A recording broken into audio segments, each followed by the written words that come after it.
All right. Okay. Hi, everyone. This is Brad from Board Game Geek. We're here again with another live stream. We had a really great time last week, and we are excited to do it again. This week we have Dave return, or I'm sorry, sorry, I knew I was going to do that. We have Gray returning. Gray, can you say hi and how have things been going?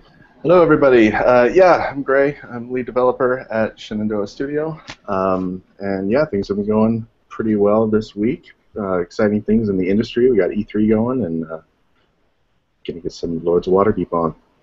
Yeah, it's going to be great. And then we've got Brett Nolan from App Addict, good friend.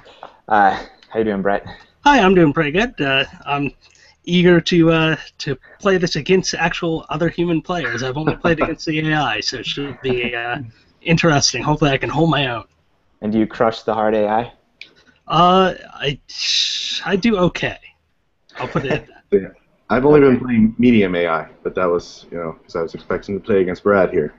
Yeah, I've been playing easy AI and I still lose. So, but my record on the tabletop's actually pretty good. I must just play with weak players or something. But all right, let's go ahead and get started. Again, we're going to be sharing my screen, which if you guys peek will give you a huge advantage. No cheating, Brett. I'm not looking. Wow.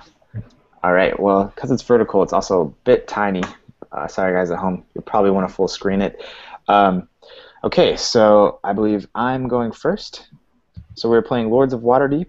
We are playing with the Scoundrels of Skullport expansion. As you can see here, the corruption tracker is on the side. And as we do things that will give us corruption, that will be removed. And we will get negative points at the end of the game for each corruption we have based on the last clear, I guess it's a hexagon? Octagon? I don't know. Hexagon. Sorry. Yep, so that's the special rules we're playing with tonight. We did not play with the Undermountain stuff. All right, so let me take a look at what I got here. And the Skullport is the most recent release, right? This is fairly new. Yeah, I think it's a couple weeks, 2 weeks maybe. Okay. Released. Yeah, so it's pretty cool. All right, so I just did my turn. Looks like we're on to Brett. Yeah, looks like it's me. And I'm gonna get myself some purple. So we already took a look at what lords we're playing, and you watching on the live stream can see at least one of the types I'm going after. So, but I don't think these guys are going to reveal who they're playing. And again, to those guys, those that are watching, definitely leave us a question. We have codes for the game to give away, and I'm going to give them away based on people that leave comments and questions for us. We love to have questions, things to talk about while we're playing. All right, so it looks like Gray is up, and I'm going to check if he's got any questions. I'm going to lead the charge on corruption here. Let's get this started. Oh, man, you're already going to pull corruption? Yeah, that's terrible. All right, well, if you're going to pull corruption, then... Oh, don't take the spot I want. Doing it, man. You want to be cool, right? I do want to be cool. I want one of those and one of those. Oh, no, did you take what I wanted? I don't know. You did. Yes, you did. All right, and then I will complete my first quest.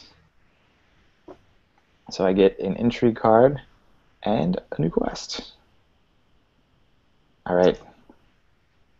I'm passing on the turn. Okay, well, I think I'm going to visit Builder's Hall No. to get what I want. Although someone's probably going to use what I want. So. Yep. So, yeah, we've actually got some questions already. I do have some things I want to talk about eventually, but hey, if we got questions, we should, go past this. The first question is one that I've really ran into. Brad on Board Game Geek is asking, not me, a different Brad, but it says, for those of us trying to get friends and family who are not proclaimed geeks, how do you get past the Dungeons & Dragons onus one gets when trying to introduce this great worker placement game? That's a really good question. You guys have any thoughts on that? I know it's something I've encountered. I've been dying to get my wife to play this game. Yeah, well, I haven't played actually with, like I said, I haven't played with another human player, but I'm not a D&D person, and I decided to give it a try anyways, and you can kind of ignore a lot of the flavor text and a lot of the D&D aspect of it and just Yeah. enjoy the game. I was actually thinking you could put a whole new skin on this. I have 2 young daughters, and I could easily see this being a My Little Pony game if they just kind of put little My Little Pony stuff on there, and I could probably get them to Twilight play. Sparkle. Just My Little Pony with a corruption mechanic. Corruption, it would be Discord. I've thought about this. I've watched far too much My Little Pony with my daughters, so I've thought about this, and it could work. That's possible. Yeah, I definitely think it. Yeah, I mean, it's very much a Euro game, right? Where the theme is just there for, I don't know, some perceived additional fun that it provides, I guess. Um, yeah, I definitely agree with you. It's very, very light in theme. Sorry about this. I'm trying to check what my cards do. I will play a card. I stole your priests, I guess? Is that what they're called? Clerics? Clerics. Hey. I stole your clerics. And pass the turn. Okay. Yeah, so I definitely think that is definitely one of the challenges of this game, because it's such a great game. And that theme, I don't know, there's some people that just have a visceral reaction to Dungeons and Dragons based on, you know, the way they were raised or other things. But I mean, even the art they use, I feel like they, you know, there's no like chainmail bikinis and stuff like that in the art. It seems like they even use like tame high fantasy art for for the usual. So we have another question. Tiffany on Board Game Geek asks, do we think the expansions are necessary for the replayability of Lords of Waterdeep? Any thoughts on that? I mean, I just started playing with the Skullport. I've only played a few games with Skullport, but I don't know that I ever tried it without the first expansion. I don't know. That's a good question. I think you could probably play fine without it. Hmm. Yeah, I played a bit of the vanilla and enjoyed it. You know, the new mechanics and new cards, it does keep it interesting. I think it's a pretty solid way to keep the game going if someone did tire of the original content. But, I mean, I still think that would be pretty difficult. Right. There's a lot there, yeah. Yeah, I definitely agree. That's definitely true. I think let's see, I'm sorry. Brad's thing on my screen is highlighted, and I thought it was his turn, and I think I've been delaying you guys here. Oh yeah, sorry about that. That's just me getting used to the interface. The AI makes its turn so quickly. I know, they're super fast. That is true. I really love the parallax kind of thing they've done on here. It's fun. There we go. Let's keep this rolling. All right. Yeah, I'm noticing when I'm playing through, I'm seeing new cards coming up all the time that I hadn't seen before. There's some great cards that come up where you can actually buy anything that you don't even necessarily, you can complete quests that aren't even in your hand, which I love getting that card because then you can just do whatever you want. Cool card. Yeah, that is true. That's pretty tricky. All right, so we've already definitely cut into the -1 corruption area. Mm-hmm. But hasn't gotten too bad yet. All right, Brett is up. And we'll check for questions one more time. Let's see. So we're about done with the first of 8 rounds. I think we're clipping on a good. That's a good one. Okay. All right. We've entered. Are these months of the D&D calendar or years? Python. I have no idea. I don't know, but I do like how the background, as we progress through the game, like it turns to night and stuff. Mm. So it doesn't keep this map the whole time, or I guess it accents it. That is pretty cool. All right, I'm probably going to regret taking all this corruption at some point in my life, but this is not the point. Alrighty. Oh, did someone steal back the Yeah, I lost a question? white. I lost a white. Someone stole my white. Hey! Oh my gosh. Okay. I I thought I didn't was ready even to do this notice quest. Oh man, I didn't even notice that either. Gray's until already I thought I was going to ahead. complete a quest and it was gone. Why you gotta hate? I'm sorry. We have to pick someone to be the scapegoat. There we go. Um, Now I'm completing. so, yeah, Brett, you were telling me that you were playing Damn Little Town today. It just came Yeah, out last night. yeah, it's a fun little, quick to learn little game. And there's a decent amount of strategy and luck involved. I haven't played against a real person. There's no online multiplayer, but you can play if you pay the $1.99 to unlock the full game, which is a sale price, I guess, for right now, 50% off. Then you Right. can play up to 4 people on your same device. But I played against the AI, and it seems good enough. I've tied, I've won, and I've lost. I lost a lot at the beginning. Hmm. But I think you were saying that you ran into the same problem as I did, where you run through the tutorial and it basically just tells you there's 2 phases. There's a build Right. phase It's a and then an non-tutorial. escape phase, and it shows you how to place tiles, and Right. that's about it. So Right. So then, quick. Oh, go ahead. Sorry. I'll go right ahead. No, go right I ahead. was just gonna say a quick summary on the game. It's like Carcassonne. You're laying out. You're creating these buildings and you're placing your villagers in them. But then after a certain point, once the deck runs out, which is about, I don't know, depends on the size of the map, but 30 or 40 tiles, then you start playing monster tiles and you're trying to get your villagers that you've placed to escape to these corner pieces, these temples. And so it turns into like the strategic game into like the survival game where you're trying to block the other players. It's pretty crazy.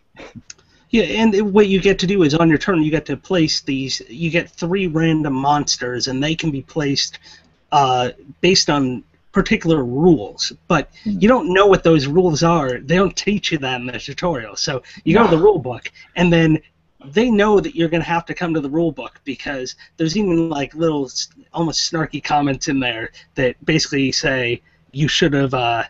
Um, Basically, it knows that you had to come to the rule book for these answers. Right. Oh, sorry, I'm getting distracted by my turn here. I got to figure out what's No, it's happening. cool.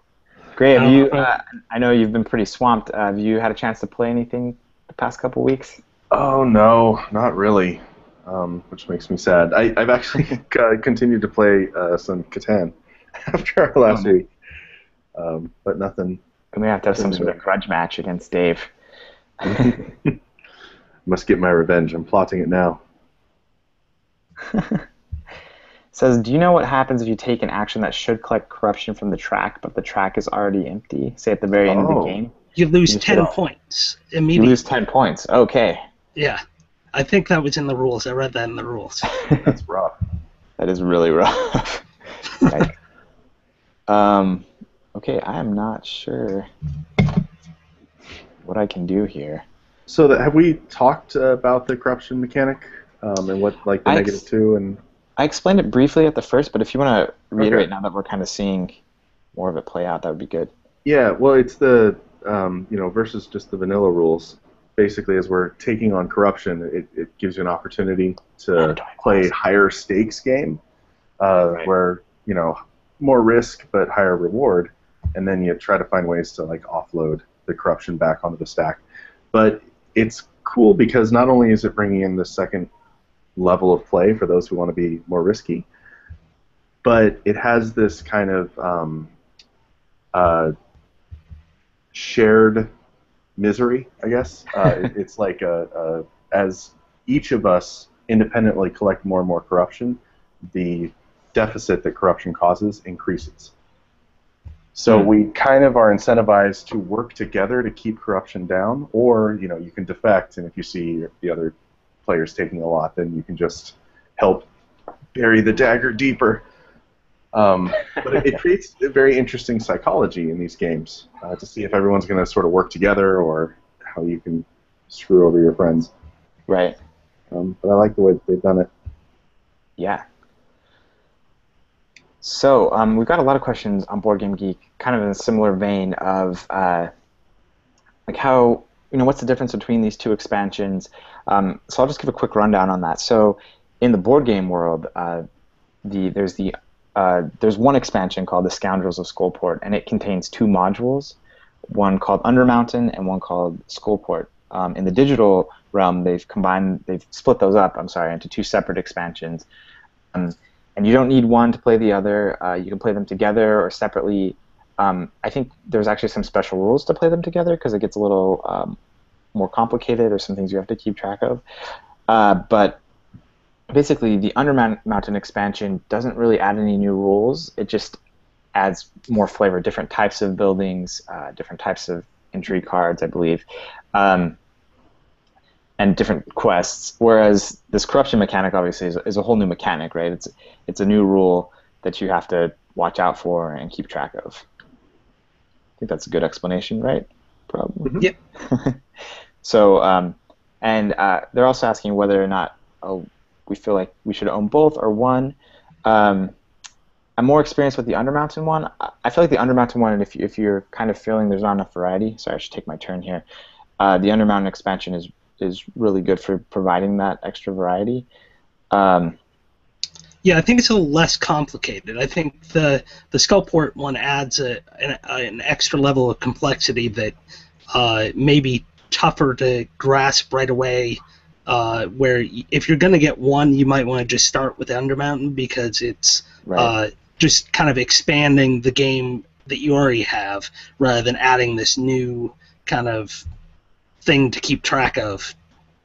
That's true. That's really good advice. That is very true. Yeah, I definitely agree because this new mechanic is, like Gray was saying, it's very push your luck. Kind of, you have to figure out how the other player. If everyone's really loose, well, then you can get away with playing more loose. Because if everyone has a ton of corruption at the end, then it's going to hurt everyone equally. So it's definitely a different ballgame. So I have one beef with the way that they've implemented the corruption, though, and it was in one of my AI games. There's one of the heroes, Xanathar or whatever. It's one of the Beholder characters, where their bonus is you get 4 extra VP for every corruption you have. So I was playing this one game in which one of the AI opponents was just going crazy with corruption, and the other one was sort of playing it safe.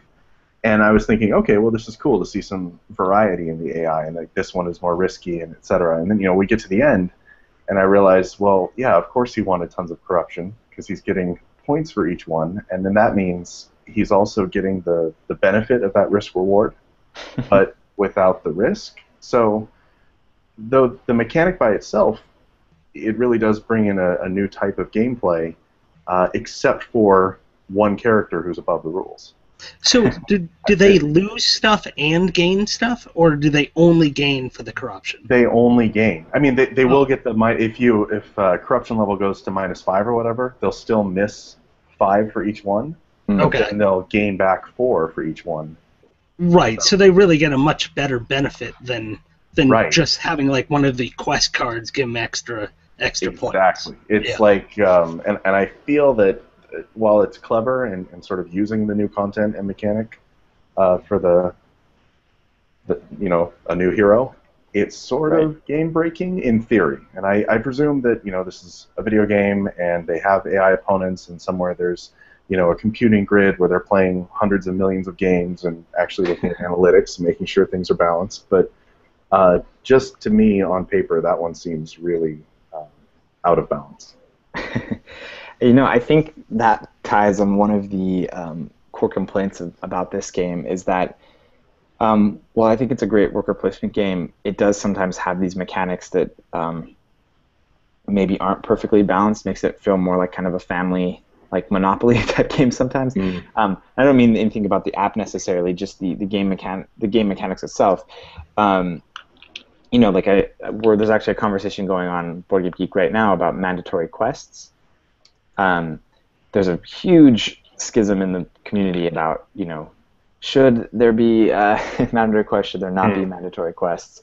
A lot of people take them out of their games at home, and someone was just asking if there was a way to take it out of your game here if you wanted to have that option, which I don't think there is, but I think what you're saying too is, there's some heroes that just feel like you either have to spend your whole game stopping them or they're going to win.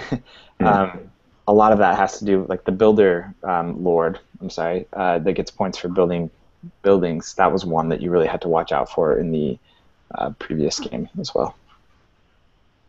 But is it my turn again? Nope. Okay. Good. Nope, it's me. I'm just... Last time I caught myself talking, I was not taking my turn. I am plotting. Cool. So we got a lot of great people watching. Thanks everyone for coming out. I think this is a lot of fun to do, and I hope that people are enjoying it. And a lot of people have asked how we're doing this, how we're broadcasting. It's actually pretty low tech. I'd love to go higher tech someday. But what we're doing right now is we are using a program called Reflector, which is a program that kind of tricks your computer into thinking it's an Apple TV. And then you can AirPlay from your iPad to the computer, and then we're just sharing our screen on a Google Hangout. So it doesn't have the highest latency, but in terms of doing this on a pretty tight budget, it's $13 or something for the program, and that's all you need. Well, you need a computer too, but I'm assuming you have that for some reason. I thought one of the features in the new Mac OS, it's going to allow you to do something like that with your iOS device to a Mac. Yeah, that's exactly right. You're exactly right. That with iOS 8, we will have an even better way to do this. So I took another corruption and completed a quest. And there it is. Good. The one I want is there. Hopefully you're not going to take it. A quest or a... No, a spot. A building. I may have taken it. I just sent my turn. Nope, you didn't. Whew. So another game that I've been playing a ton of, and I know it's not an iOS game or a board game, but the new Mario Kart is fantastic, you guys. It is so much fun. It's a perfect family game. If you some people are saying the broadcast stopped. Sorry, no, should still be live.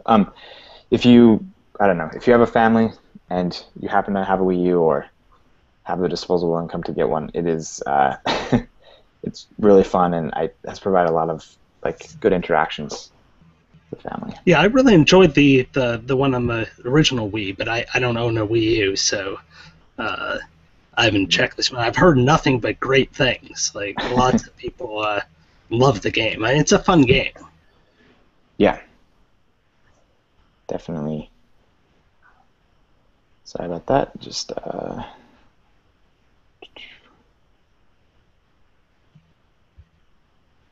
here and take. All right, taking a quest and passing my turn. Let's see. Just check to see if we have any questions going on. So right now, let's see where the standings are. Brett has taken a pretty big lead. With Gray and I trailing behind. It's all right. But it's not this over can yet. swing. This can swing at any moment. It definitely can. How are we doing on corruption, each of us? Let's see. You get to decide if you want more. Not enough. That's how not enough. Well, I don't know, Gray. You're leading. Well, I'm not behind by one, but all right. So what are we picking here? I'm sorry. You're deciding if you want money and corruption. Oh, okay. I'm less corrupt than you guys, so sure, I'll take the money.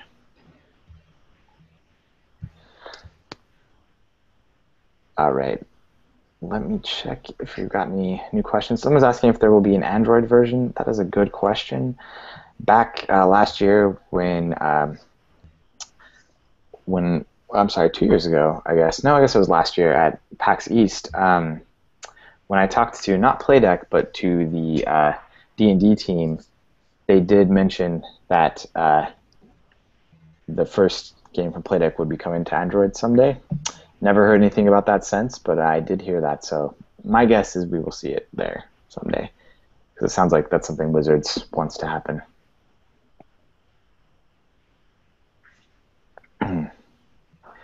So let's see. How are we doing now? Gray's gonna make his big play. Yeah. So is anyone? Oh, go ahead. I was saying, other than Summoner Wars, are there any playdeck? What other playdeck games are on Android? Summoner Wars was their first one, so I think they're probably, watching it pretty closely and seeing how it does. Well, I know that Twilight Struggle, the one that they just launched their Kickstarter for, that's coming to both. Right.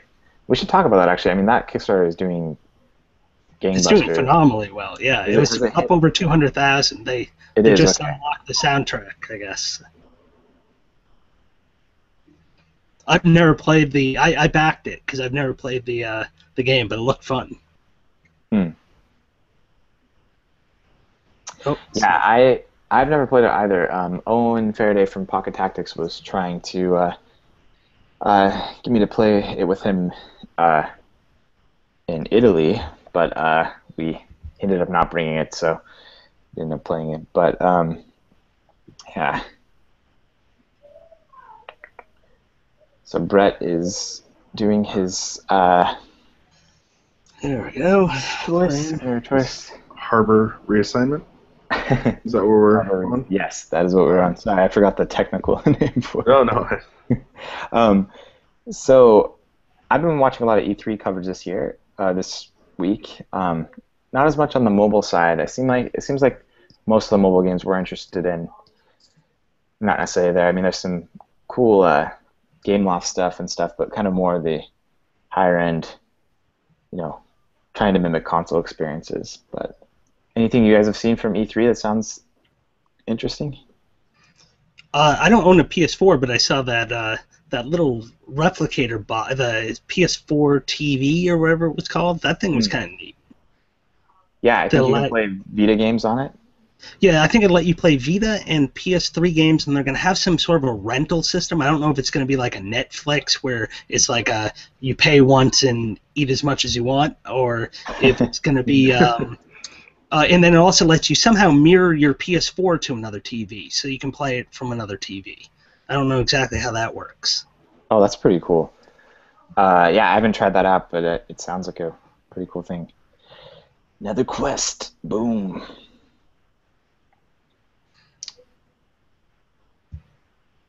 Alrighty. Yeah, that's pretty cool. Another thing I saw in the Sony conference that I really thought was awesome is the No Man's Sky. It's like an indie game, but you are in this kind of infinite procedurally generated universe, and you have a spaceship you can fly around. There's space combat, and it just seems pretty amazing. But it's from a pretty small team, so...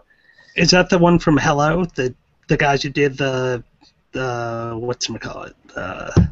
That one where he's like an action hero. The Joe Danger. Yes. Yep. It's from those guys. Yeah, I mean, great. Can you even think about doing something that crazy? Mm-hmm. An infinite procedurally generated? No, thank you. Yeah. So a couple of people were asking about what we think about overpowered things in the game. I think we kind of talked about that. Do we think that maybe these are more overpowered, like Gray was talking about, the Corruption Lord? Is that more overpowered than, say, the Builder Lord or things like that? And my response to that is, I think it really depends on the kind of the metagame, the way the group is thinking and playing. So, if everyone lets someone run away with a certain ability, well, then that ability is just going to be very strong. With the Builder Lord, it's just the ones that you build, right? Not the...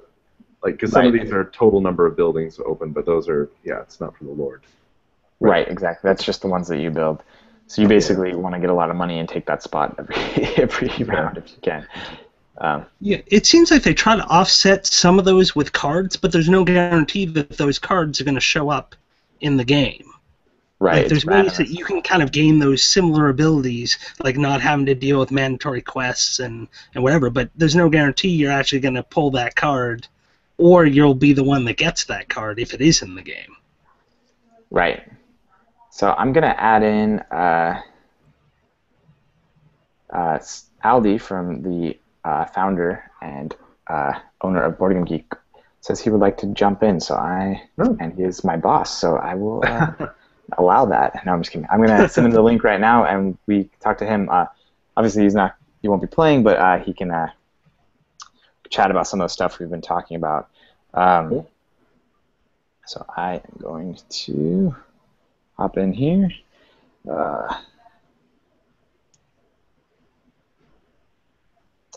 Grab a quest. Alrighty. Add him here, and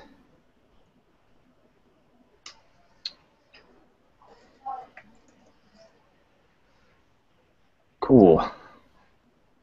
So the other digital board game I've been playing, Brett and I were talking a little bit about it. It's called Six Nimmt, or Six Takes. I think it maybe is Take Six.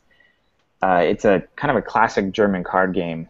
Had you played it yet, Brett, or not yet? No, I haven't played it. It was one that popped up on my radar. I tend to notice all the new digital board games, and I haven't actually had a chance to try it. Hey guys. Yeah. Hey Scott, Hello. how's it going? Good. So How are you? We are doing Looks well. like We're you're on fast and round furious. 4, I guess, about halfway. Awesome. Uh, Halfway? You're nowhere near halfway. isn't Halfway starts on round 6, right? I thought it was 8 rounds. No, it's 8 rounds. Yeah. Yeah, I know, but I know you're That's- right. Yeah. That's when the tension. Yeah. When you add in the extra pawn too, which lengthens out. yeah. No, the game kind of gets longer as you go, right? Yeah, that's true. Cool. So Alright. you're playing with the expansions and stuff? Yeah, so we're playing with the Skullport expansion. We're not playing with the Undermountain one, just the Okay, Skullport just one. that's the one with the corruption. Right. Cool. And we're taking on plenty of corruption, it looks like. All so right. far. I really Some of us really more think than others. that expansion added so much to this game. Yeah, a lot. I was Oh. just barely a fan of Waterdeep by itself, but then when this came out, I was like, oh, now it turned into more of a lot more interesting for me anyway. Yeah, I know a lot of complaints I heard was that it was kind of a more vanilla worker placement game, and it seems like this really adds a lot to it. Yeah. So, Scott, have you been watching any E3 stuff? We were just talking about Gosh, that. I've been watching the GameSpot thing like crazy, and Giant Bomb. I was trying to see if I recognized anybody. I recognized nobody. I used to go to E3. My last E3 was in 2005 Oh, okay. with Duke Nukem. We were in the wow. Gathering of Developers parking lot, which is across the street from the LA Convention Center, and it was barbecue and strippers. Yep, that was how they did it. So they would basically hire strippers to dress up as Catholic schoolgirls and do barbecue all day to get people out of the convention center. Yeah. This was at This was- GOD. Yep. Oh yeah, I heard The them for Gathering wild Developers. times. Yep. Mhm. And we would sit in these Airstream, I think they're called Airstream, camper vans, like Jetstream. I don't remember the name. Winnebagos? No. Not Winnebagos, but I think they were called Airstream. Yeah, those Nah. big silver Airstreams. They were like these chromed out campers, Twinkies. and we would do the demo inside the camper van. Like, I don't know. It was just a weird time. Before that, I had been in E3 proper when I worked for Ritual Entertainment. Mm. We were in the Activision booth, which was maybe like 6 or 7 games being shown all simultaneously. We had one computer, and we would just sit there with the computer and stand there answering questions all day long. I have to say the Gathering of Developers barbecue was a lot more fun because they had they would get these bands coming, and it was crazy. But I don't know if that's going on anymore. I don't think anybody uses that parking lot anymore. E3 is kind of changing a bit, I think, right? Well, it went away for that 1 year where it went Right. press only, and then they realized the folly of their ways and turned back into like the craziness that it is. But I've been watching a lot of it. I've been watching Giant Bomb and I've been watching GameSpot coverage, which is pretty great. It's cool. I was watching IGN for a couple days. I know Okay. it's probably a little on the Are they doing corporate a side. live feed from the floor, or are they doing post? Yeah, they're doing live. They did some. I just watched the press conferences, so they did pre Yeah. and post on those. Right. But yeah, I thought there was going to be a lot more pooping on Nintendo this year, but it seems minimal Oh, actually. everybody loves Nintendo. They have And the most interesting things. yeah, when I was noticing today that the Wii U is sold close to as much as the PlayStation 3. I mean, I know it's been out for another year, but the install base, I guess, is not that different. Mm. But of course, it's kind of two platforms together with Xbox and PlayStation, since they are very similar in architecture. I think the biggest thing from Nintendo is that Amiibo thing, where they're catching up. Right? They're doing what Skylanders did 4 years ago. They do the figures, right? The minis. They're still going to make buckets of money, though. Turning plastic into gold. That's the funny. They can do it 4 years later, and they're still going to just walk away. They've got the best characters, right? Right. Yeah. Although the Disney stuff came out with the Marvel figures, so. All right. So we got one more dude now. What are the standings right now? So let's check real quick. I think I'm still in the lead. You are in the lead with 56. I'm at 42. Gray's at 28, but this can all change very quickly. And how are we doing on corruption? Ooh, wow, you've lost a lot of corruption, Brett. Dang. I know. I'm dumping mine. Wow. All right, I'm going to go with this. Sorry about that, guys. And I need some money. All right. Lost some corruption now. There's a couple cards or buildings I wish would come out that give me certain blocks. Yeah, so Gray, you've got a lot of buildings. Yeah, hoping they'll start paying off here. Are you the building lord? Oh, don't you wish you knew? Sounds like a yes to me. Oh. I have yet to play the expansion, so I've not seen the screen before. Yeah, So those are the new buildings down at the bottom. Yeah, so the Undermountain also includes 3 new ones. These are the Skullport buildings, and they all give you corruption if you use them. Right. Okay. And then there's some new buildings that you can build, as well as some new quests and cards. Okay. Yeah, I have it on the tabletop, but I've never played it. But I've played it on the iPad. So I've only played it on tabletop. Which is funny. So has anyone tried Angry Birds Epic yet? Came out this morning. I downloaded it. I haven't tried it yet. I played it for about 10 minutes before hopping on here, and it was about what you could expect. Yeah, just very free-to-play type game. Yeah. So when you guys connect up, how does this work? You connect to like a live game? Yeah, so we're playing live. Okay. Yeah, so Playdex servers, the way they work is they are asynchronous, but they're also live if you're all online at the same time. Okay. Games that use Game Center, it's not as reliable. And then last time we were playing Catan, which was it's live only. It doesn't do Async. async. Yeah. Okay. All right. Maybe it's time to hit Brett with another mandatory quest. Oh no, not again! The bane of the Waterdeep. Where's my block that gives me a purple and a... good. It's still open. Yeah, someone was asking if we could... Can you remove those? Yeah, there's an option to You're remove winning them. with 57. It's Brett, right? Yeah. Yeah. Brett, okay. Yeah, you're winning, so, you get tagged, right? Yeah, but this game can flip so quickly. Someone might have a 20-point thing and drop it down. Yeah. So I have a question I want to direct at Gray that is from Board Game Yes. Geek. It says, do you feel that all the scrolling is okay or a hindrance to gameplay with this app?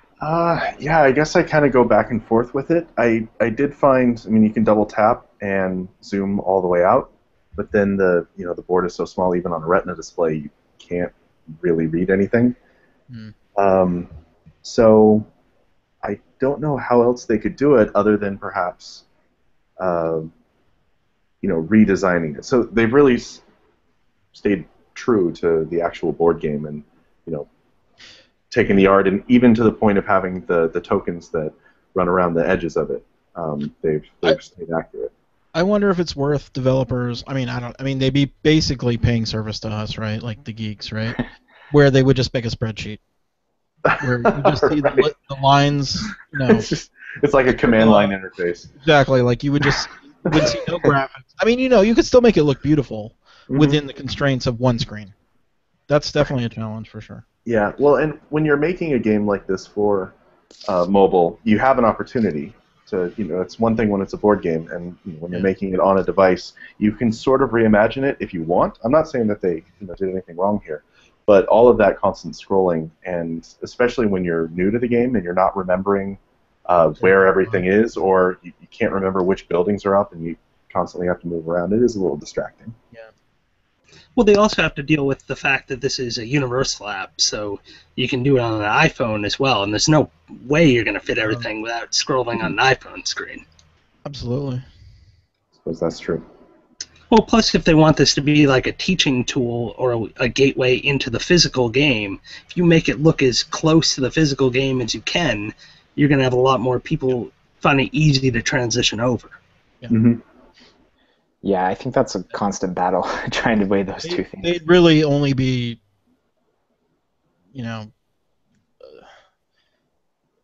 appeasing the hardcore if they did some sort of real slim down one screen. Which, if they really wanted to make it work, they would do it as an add-on where you have to pay, 99 cents, and you can see just the game. 'Cause then it would be worth their while, right? Right. Because otherwise they're working for a very few number of people. And, apps are cheap anyway. And so everything you put in is a potential Yeah, it's just another step you have to climb, basically, to break even. Yeah, I mean, I always wonder how the app guys make money because the prices are so cheap. I came from a developer board, I came from Duke Nukem where we were all making decent money and working on a video game. It's like this is a video game in my opinion, the same caliber. So right. Why is it not cost $60 when a lot of the stuff we worked on it, when I was in the industry, was $60 when it came out. 50, $60. That's a fair question. I don't know what Waterdeep's price is, but I can't imagine it's very much. I think it's $6.99, isn't it? Yeah, I was gonna say under $5, $6.99 is close. And then I think each of the expansions is like $2.99, or maybe Under Mountains on sale. So to get everything, you would pay $10. Right. Not everything. Yeah, it's pretty. The economies of the app world mystify me. Yeah, I think it's a tough place to be in. We do have a question. Players asking how long asynchronous turns, like what the timers are on asynchronous turns, and I believe the longest one is 3 days, or does it go to a week? There's variable timers, so if you are playing asynchronous, you do have a lot of choices in how long between turns, because I think he's in an international location, so obviously if you're playing with people from the US, you want that time because you may only make one move a day or a couple moves a day if you're not really intersecting, awake and sleep. If your timer runs out, it forfeits you from the game? Is that how it works? Or? It does, yeah. And I think that counts as a loss against you if you're climbing the ranks. Yeah, because one cool thing about that Small World update that just came out was they actually, if your timer runs out, you get replaced by an AI player, so that way the person can actually still finish out the game and then if their AI player wins, they don't get a win. They still get a loss, but at least you get to finish out the entire game as like an actual game rather than just having it abruptly end because a person didn't take their turn. Mm. It's a really cool feature. So, Brett, we're asking if you want to give me... Give you 3 orange to get 3 victory points. Sure. I'll give them to you. They were hard-earned, but I'll take the points. It's getting tight. 59, 56, 46. Yeah, I've kind of fallen behind. Been reading too many questions. Where are you getting the questions from, Brad? I could field those if you... Oh yeah, there's a thread on Board Game Geek. Okay. I'll send you the link now. Yeah, send me that. Is it in the blog? Yeah, it's in the blog. Yep. Okay. It's also, I just put it in the chat here as well. Okay. I'm also looking. Yeah, I see the scrolling question. Hey, Yeah. page 2. Yeah, paging comments. Very awesome. Does the winner of this code get the expansion, or is it just the base game? It's just the base game. Currently, you can't really give in-app purchases as codes right now. Gotcha. Though they did just let EA do that, right? So yeah, EA just got allowed to do it. So I'm assuming they're going to let other developers do it at some point. But yeah, I'm assuming they're testing it now, and then we'll see it come later. I hope so. Cool. And Adam Ship says the shipper says you can make the game 45 days long for each player. Wow, that's crazy long. that is way long. Of course, I've still forfeited games on here. Yeah, 45 days can go by in the blink of an eye for nothing. Right. That's funny. Scott, before you hopped on, we were talking about Six Nymphed. Have you played that game before? Yeah, I have in the card version. Yes. Okay. Yeah, I heard I think Eric Summer talking about it a long time ago on the Dice Tower. It's one of those fun try to avoid taking points games. Right, where you're trying to play where you don't take. I think the translation is 6 takes. Right. And the 6 card played, as I recall, I don't remember for sure, but it's been a while. The 6 card played in a row takes the points, takes the whole row, and then you only score bull's heads, which have these these little bulls. The 6 Nymphed series is all about avoiding the bull crap. So yeah, I mean it's quite enjoyable. It's a filler game for sure. I think they did Did they do a Walking Dead version of it? Oh, they did. Yeah, I think so. Maybe I'm mistaken, but Thought I heard that. Should have put that in the App Store. Let me check this database that we have online. Money. It's also called Category 5, right? I think that was the other name. Okay. That's the more popular one in the United States. Think it's the same mechanics? Yeah. Oh, that's cool. Yeah, I've really been enjoying it. The AI, I think it's pretty challenging. Yeah, Walking Dead card game. Oh, okay. Oh, cool. So they did an app for it. They did, yeah. I should have a review up early next week. It's pretty fun. I think obviously the game itself has some swinginess to it. Like you may just get a really bad hand. Yeah, it's not a game you take really seriously. It's a fun game. Right. I really like. This is totally off topic, but the 6 Nymphed board game, Hornoxen, I think it was called, or Tans der Hornoxen, which has got that same sort of feel, but not as it's more of a board game type experience. Yeah. Interesting. I've never played it or heard of it before. It's a German only game. Never came out in English, as I know. It was Spiel des Jahres recommended in 2005. Oh, wow. Ooh, someone took the first player from you. Yeah, that was me. I was wondering if you were going to notice. It's been a long time since I've had that entire game. I know, I couldn't let you just keep it. The entire game. I don't think I'm much of a threat anymore, but let's see.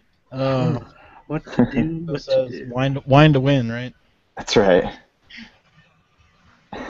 We only have 2 corruption. What's the corruption states of everybody?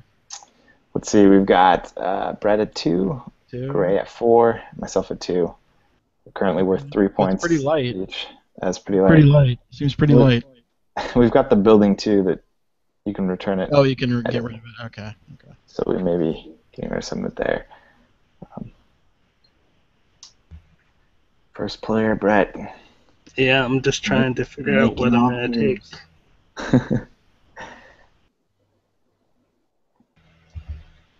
It's pretty cool. Yeah, I like how they added the track. I think that's pretty good placement. No, like sub menu or something, but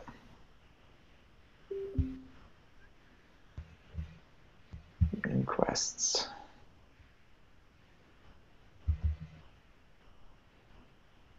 Let's see. Now, what does that plot quest mean underneath some of these? So plot quest is a mechanic where it has an ongoing effect. So if you do that quest, it has that effect for you throughout the game. We're probably a little late for plot quests, but maybe not either. Just depends. Just because they generally give you less points, but have some other effect that makes it worth your while. Yeah. So I actually played a board game recently, which is rare for me, like on an actual table with pieces. Has anyone here played Rivet Wars? I saw it over at PAX East, but I didn't have a chance to try it. Yeah, we just tried the light game, and I was playing with my wife, and I realized, I guess, that I have certain built-in strategies that just come naturally to me about war games, like this unit does this and this kind of unit does this. That she didn't have. So the first game wasn't so great, but the second game, I think it went a lot better. It was pretty fun. You figured it out. Yeah. It's kind of like, oh, okay, the infantry is meant to just rush up, and the cavalry is just meant to block them, and that sort of thing. But that common language. So it's got a real-time strategy feel, as I understand it. You don't have all your units at the beginning of the game. You buy units in between rounds or something. Yeah, so each turn you have a certain number of actions which you can use to put out units. So yeah, you're kind of controlling, your flow, and you can respond to things, which is pretty cool. There's also this plug system where you can kind of change the effects of certain of the larger units by putting different plugs into them. So you can put a general in one, which gives it some special abilities, or you can do other things like that. It's pretty interesting. Yeah, the Kickstarters have been flowing in to my house this week, fast and furious. Seems everybody's delivering. So you have a huge pile to play? It's ridiculous. I got the Heroes of Normandy set, which is at least 30 pounds of cardboard. Oh my gosh. Just tossed into a box. Did you get the expansion? That's my one beef. If anybody, I'm sure no one is listening that's kickstarting stuff or running Kickstarters these days.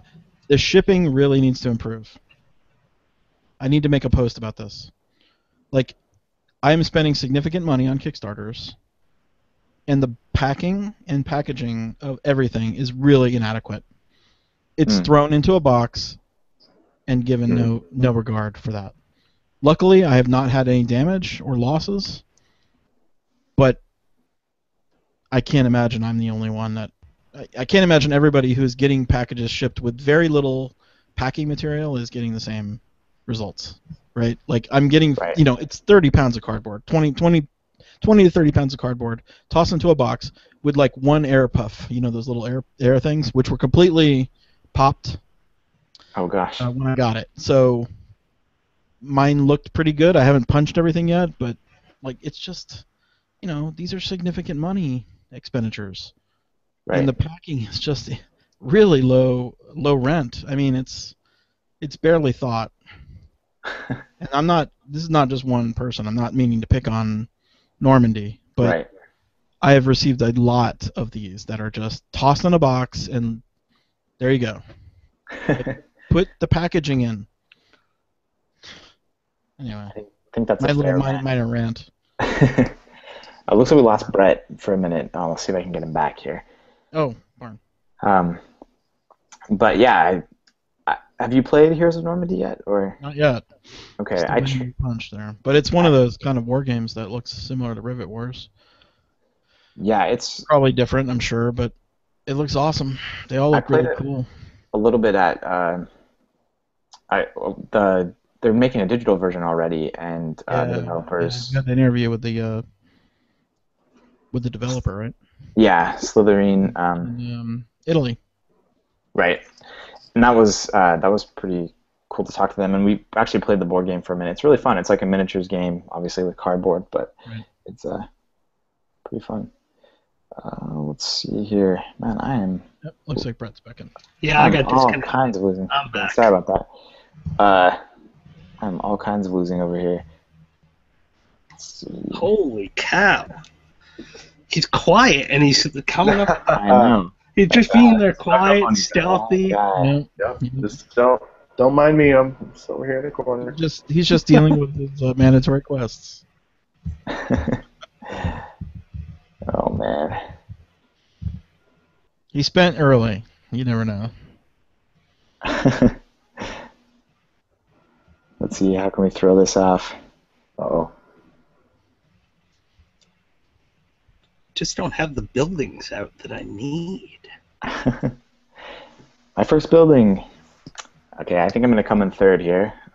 Noble third.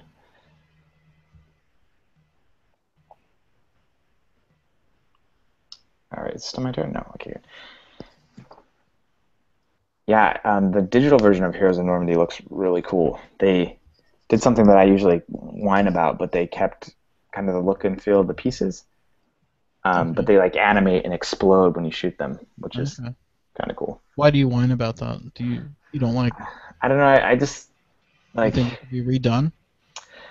Maybe not entirely, but just like when it's a miniatures game on cardboard and then you put that on a digital version. Yeah. To me, I feel like, well, then you should just have. They should be 3D modeled, little tiny. Right, or something. Here's the thing, Brad. It's economy of the. I know. You're charging $1 for this stuff, up to $7. $10 is like luxury apps, right? I mean, it's just. I mean, I know I'm wrong. I know too much about the industry to feel like that you can really do that much extra work. I mean, I see the clouds animating across on this board. Right. But everything else is the art of the game. I don't imagine they could have done new art to make it better. You know what I mean? Yeah. It just depends on like what you can get for the price. Right. I agree. I know I'm wrong, but it's just something No, that. I mean, it's you want something different because you've seen this before. Right.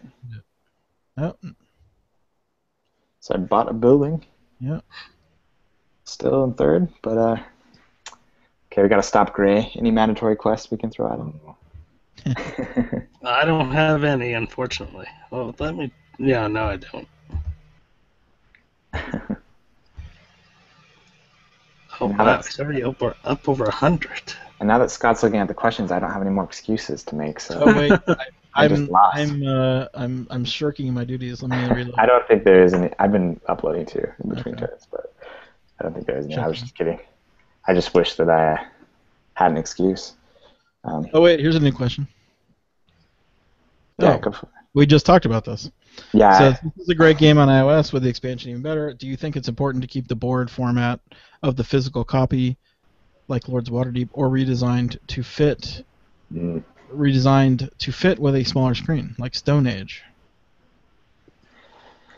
I think the biggest answer there is if a developer can pick a game that easily will fit on an iPad screen, that's always a good place to start.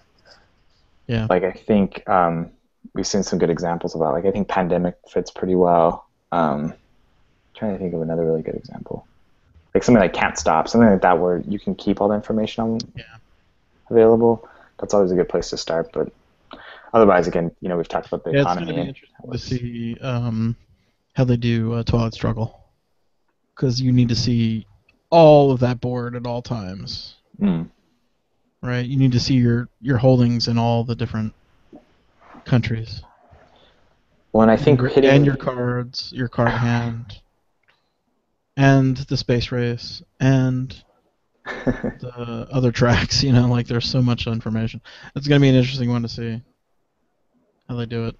And I think Do you think it will just be a scrolling board like this? I mean, personally, I do not like scrolling. I wish I could see it all at once, but that's just me. But I don't see how you put that much information on a screen without.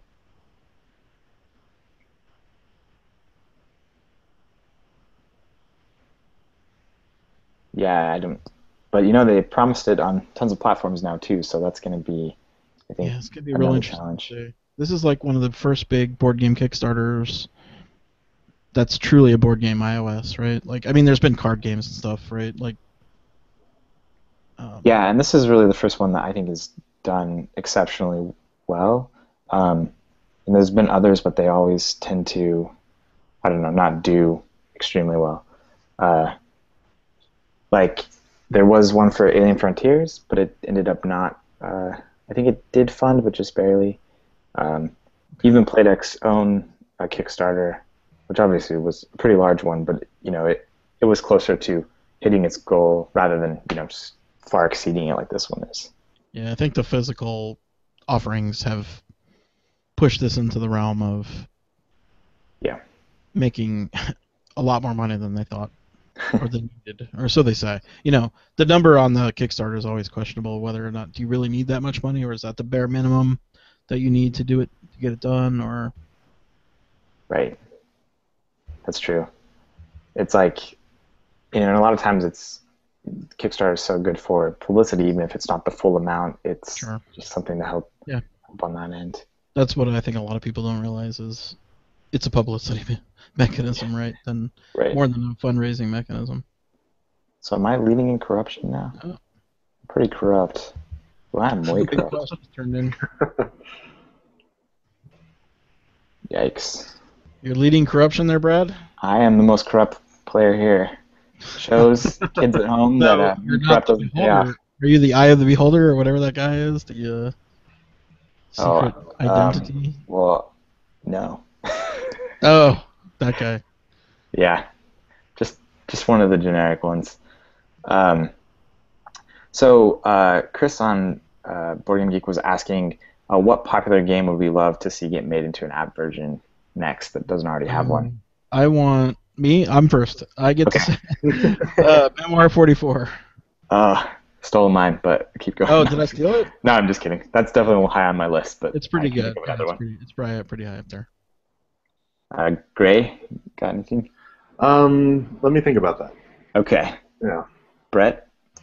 I would love to see either Smash Up, which was supposed to come, or King of Tokyo if they could find a way, although it might not be as satisfying without being able to roll the dice. Smash Up would be nice because of the math. So you wouldn't have I'm going to say, oh yeah, the math would be, that would be so nice, all that figuring about where things are, and yeah, that would be great. I am going to say, I would have said Memo 44, but I think I would love to see an LCG, one of Fantasy Flight's games. Probably not one of the licensed ones, obviously, for obvious reasons, but maybe Cthulhu or something. Yeah, or I think Netrunner could do pretty well. Yeah, Netrunner. And I just think the model works perfectly for that kind of casual iOS market where maybe the game's free or a few dollars, and then you have lots of in-app purchases that you can give to people. Of course, AI is probably a nightmare on that, but it always is. Terra Mystica, potentially. That would be a good one. I bet that one's in the works. I don't have any information, but I would guess. Mage Knight. I've been wanting to play Mage Knight. I have not played it since the inception of it. I've been wanting to get that back to the table. Try to play it again. The guys who made Neuroshima Hex, Big Daddy's Creations, they were working on Wings of Glory, I think, at one time, or Wings of War, and they ended up canceling the project, but that would have been a fun one. You know, I know we have, I guess, the Sid Meier's, Yeah. what's it called, Ace Patrol, which kind of fulfills that, but it's... I don't know if that is the same feeling. Well, because that's definitely turn-based, right? It's not... Yeah. It's you go, I go, it's not we go, which I think is the fun part, is that you don't know. You have to predict where they're going to be. Yeah. Which feels a lot like dogfighting, I would assume, since I've never been in a dogfight, but...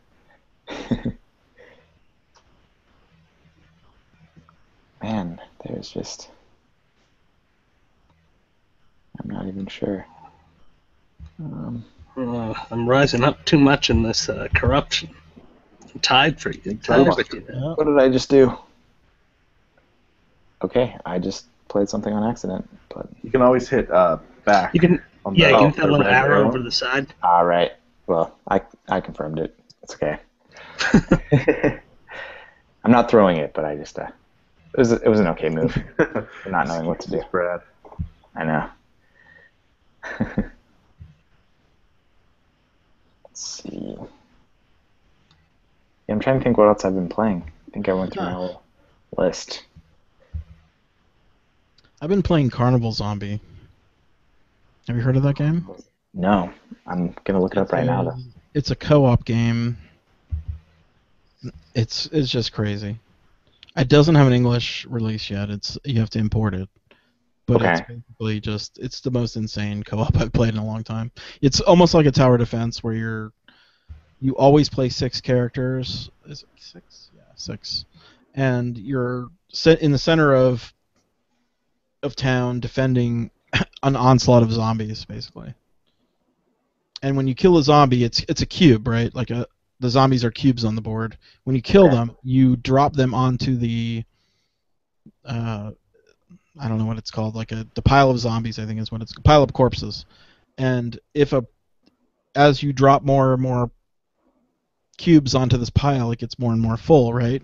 If any of them fall off of the pile and land on the table, they come back onto the board, and they also cause you damage. Right? Oh, So it's gosh. got a dexterity element to it. Trying to drop the zombie cubes onto this pile without making them fall off.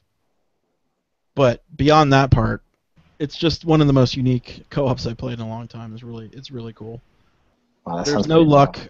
Well, there's no luck in combat. You basically shoot your gun. Everybody's got guns, right? And you're shooting as your defense mechanism. But the luck of the draw of the zombies and how they come out is the only luck element in the game, and what bosses come out. So there's little mini bosses. Okay. All right, round 8. Oh boy. Stealing back control here.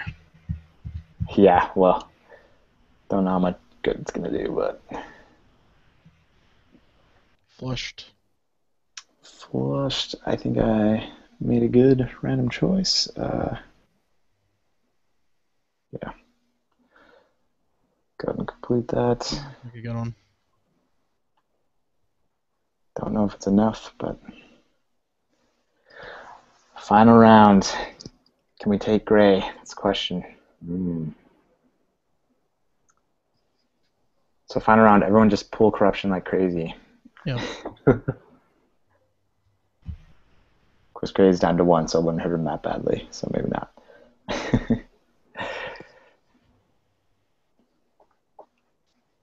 So I think you said at the beginning what you're using to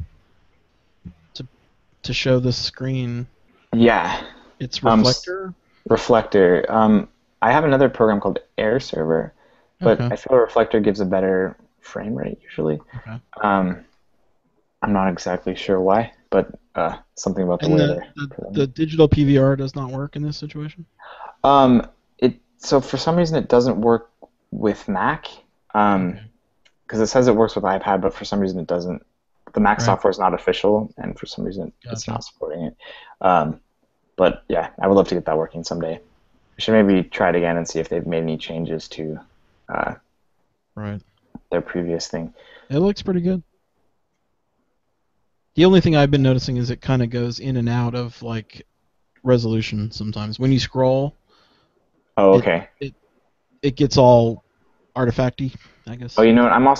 I'm blowing all my windows out and picking a new one. That may be what it's doing. It may be Mm. like zooming it out strangely. I don't know if that's the problem, Or is it but just the scrolling? Just the well, when frame? you scroll, like motion, right? I guess it's Right. hard to explain. Yeah, When I you think sit there still on one screen, it gets sharp, and then when you start moving around, it gets artifacted. hmm. I guess I'm sorry, it's my it turn. just can't keep up. Yep. Sorry for distracting. No, no, I'm sorry. I was just not paying attention. No, yeah, I totally agree. I think I don't know. I think if we keep doing this, I'd love to continue to Yeah, improve we can the see way we're doing what it. the better tech is. Yeah, definitely. Because I know there's some people out there like Touch Arcade and stuff that are doing this, and they've worked out some system that works pretty well. So here's another question. Do you think this version? Do you think? Well, I think version of Waterdeep comes close to the fun of the board game. I love the look of the board version and would love to win a copy. That's Well, what we it don't is. have copies of the board version. Yes, we have. I don't know, Gray, you've played both the cardboard and the app version. Yeah. How do you feel they compare? Well, a lot less scrolling in the actual board version. Your eyes do the Um, scrolling. There was also the tokens that go around the edge of the board. I thought were a little more exciting in the board version because that actually was the race that we were having around here. Where, as in the video game version, we're just looking at the numbers straight up. Yeah. Right. But yeah, I like them both. Yeah, because when you scroll, you don't quite see the whole standings of the board all the way around. Yeah, the first time I even played, the first few times, I didn't even notice those coins going around the outside. Oh yeah, I just now looked that at you the scores mentioned on the it, top. yeah, I didn't even know either. I was looking at the leaderboard.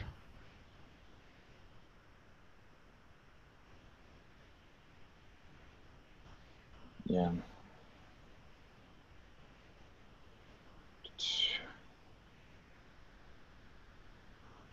How can we beat Does Gray? this have a way if people get disconnected to come back in? Yeah, so the game is asynchronous, so if someone were to drop out, they could hop back They in. can just come back in. Okay. Yeah. In Catan, for example, I don't know if that would be as possible, Right. just because it kind of, yeah, it's much less stable than that. All right, one agent left. Still uses that drag a meeple onto a space mechanic. Yeah, I feel like it's that sort of famous like Betty Crocker story is the one where the instant cakes, how people thought it was cheating, so they added putting in not just water but water and an egg, and that suddenly made it gangbusters. I feel like it's that kind of situation. Okay. Maybe, I don't know. You get adding that tactile. I always just like, as a player, it's a little tedious to drag. Right. Especially on a zoomed in. Yeah, because what are you dragging, or are you? Yeah. Yeah. Let's get a little more tricky. I saw you trying to hit the spot. Yeah, it is sometimes a little challenging to do that. Yeah. All right. So I need to make sure I'm grabbing the right thing. Sure.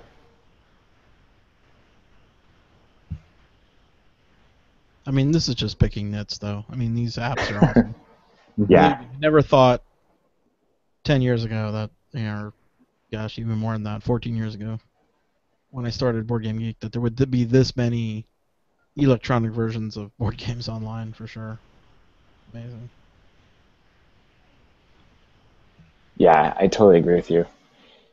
And I mean, like, the reason I got into this is I was moving somewhere I didn't have any friends, suddenly losing my game group, and I could still play games with people and play online and compete, and Yeah. It's not the same experience, but it's Yeah, pretty close. yeah.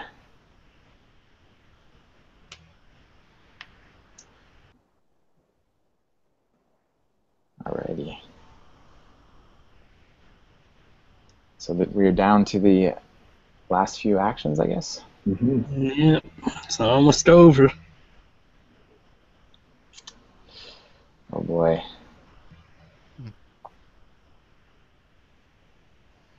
I don't know, it's still pretty close.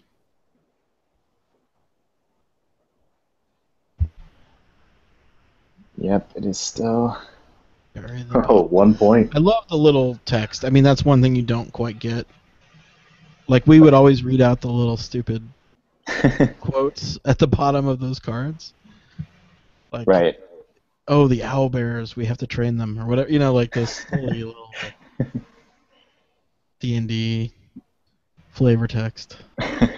Yeah, one of the first questions we got was how do you convince family to play, or people to play this game that are kind of turned off by the D&D stuff. Stop, don't read the D&D quotes. Yeah, don't read. I don't think I've read any of those quotes. I didn't even notice they were even on those. Oh, man, they're awesome. Some of them are really great. Another question about the someone saying it's annoying to scroll, and then another person says, "Is the game as nice on an iPad Mini as it is on full-sized?" It should be the same. Yeah, it should be. Yeah, because I don't know. I haven't played it on a Mini. Yeah, I haven't tried it on a Mini yet. I I know don't it's own- kind I of don't own a pain Mini. to play on an iPhone. I don't. Most of these Oh, I games imagine, I'm yeah, an going to iPhone. play on the iPhone. Yeah. Okay, can we do a little min-maxing here? Let's see. So I can complete this quest. In the final turn. Net me Another minus person 8 wanted- points, and plus an extra point for each one that I have. So that's 11 points. So I'm going to gain potentially 5 points by completing this quest. Is that worth doing? Well, you don't lose for taking them, right? For taking corruption? No. The I can complete the quest. I'm just wondering if it's worth completing. Right. Because I take 2 corruption with it. Or what else? Sorry. I don't know if there's any other What's way. the minuses on the corruption right now? It will be -4 if I take that one. Oh, okay. So maybe it's better. I can get the 5 points per skull. Right. You lose 12. Right.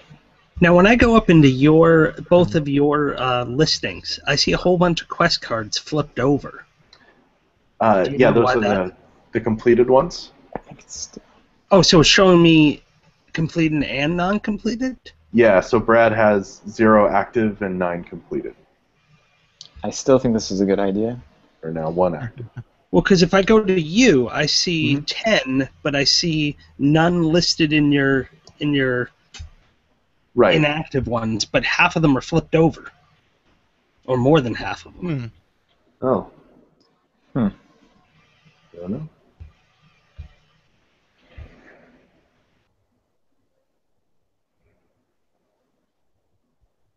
That's interesting. Oh, you may. Whoa! I just left the game. Sorry about Don't forfeit, Brad. that. Brad's final plan. Yeah, exactly. I win. Yes, I was gonna win. All right, here we go. Dun dun dun All dun. right, flip the masks. 119 plus. Oh my gosh, another. Oh wow. No, but I've got a lot of minus. Oh yeah. Oh, you had more than -12. 8 I think points. But you still got a lot of pluses. Okay. 141. That's a good showing. I don't know. Still think it's third place. Corruption -8. Ooh. Oh, plus 28. Yeah. Oh, yes, I just skipped ahead. Wow. Here's Gray's game to lose. That's right. Yeah. He has no corruption, so. No whammy, no whammy, no whammy. Well, you got this. Oh, yeah. Another 20. All right. But that was still pretty close, though. That was a close game. It's definitely acceptable Thank for you. all the distractions that happen in lives. Well, I think. think that'll wrap it up then. Good job, Gray. Congratulations. Thank you, sir. Congratulations. Congrats. I think you've totally redeemed yourself from last week. I know, last week, oh, that was so embarrassing. I still have not redeemed myself, but It's hard to do trading on that yeah, system, right? I mean, it's it tough. really is. And it's slow. Yeah, it's not the Should we best. check for any last questions? Yeah, Let me check real quick here. I'll check Facebook too. You know, the new Or comment system does not make it easy to oh, when read comments on when the it live, drops pages. right?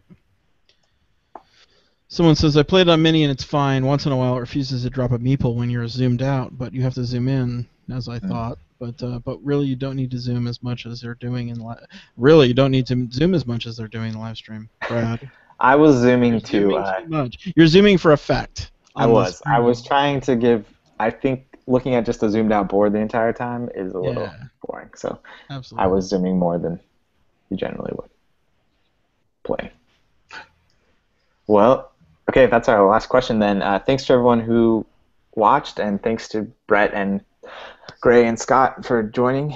And I will be sending emails about the codes either tomorrow morning or sometime this weekend. So if you left a question, you're definitely entered to win, and I will let you know. Thank you, guys. Thanks Thanks, guys. everybody. Hey, Bye. thanks. It was fun. Yeah, no problem. Thank you. Whoops.